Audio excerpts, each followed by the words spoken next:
Hello friends, ఈరోజు చేద్దాం Shahi paneer with jeera rice. దీని ప్రాసెస్ కూడా చాలా సింపుల్. ఇంట్లో వాళ్ళందరూ కూడా చాలా ఇష్టంగా తింటారు.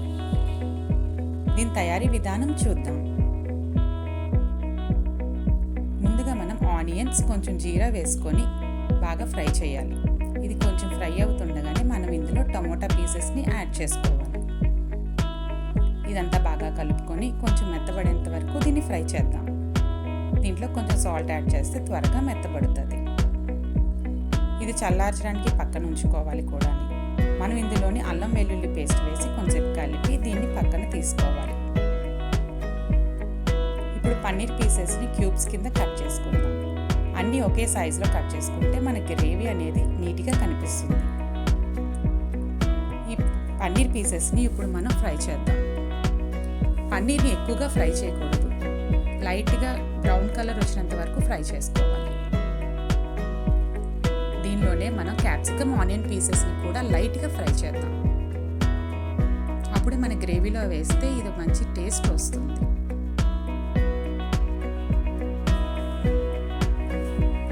చల్లారిన టమోటా ఆనియన్స్ని మనం పేస్ట్ చేసుకోవాలి.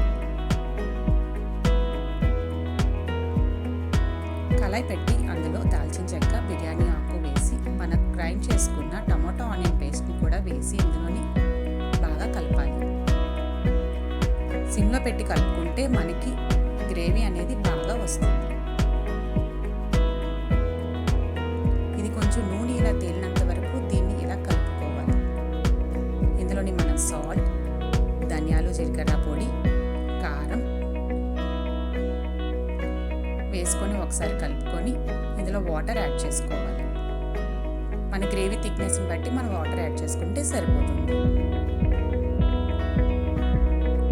ఇందులో మనం ఫ్రై చేసి పెట్టుకున్న క్యాప్సికమ్, ఆనియన్ అండ్ పన్నీర్ పీసెస్ని వేసి మన గ్రేవీ టెక్స్చర్ని మనం ఇంక్రీజ్ చేసుకున్నట్టు చూసుకుంటే సరిపోతుంది.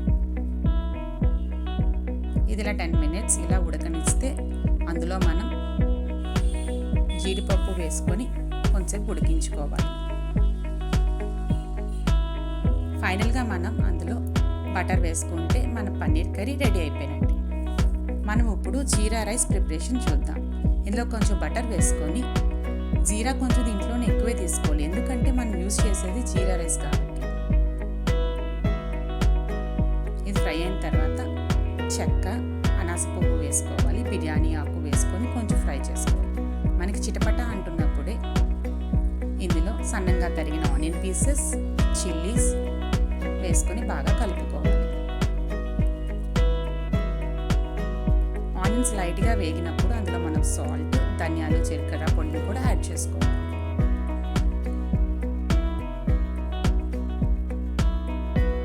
ఇంకా ఫైనల్గా మనం ఇందులో గరం మసాలా యాడ్ చేసుకుంటే సరిపోతుంది. మనం ఈ జీరా రైస్ని నార్మల్ రైస్తోనైనా చేయొచ్చు, లేకపోతే బిర్యానీ రైస్తోనైనా చేసుకోవచ్చు. మొత్తం రైస్కి అంతా పట్టినట్టు మనం దీన్ని మొత్తం మిక్స్ చేసుకుంటే సరిపోతుంది. అంతే, మన జీరా రైస్ ప్రిపేర్ అయిపోయినట్టే. వేడి వేడి జీరా రైస్తో షాహీ పన్నీర్ చాలా excellent combination. Thank you for watching.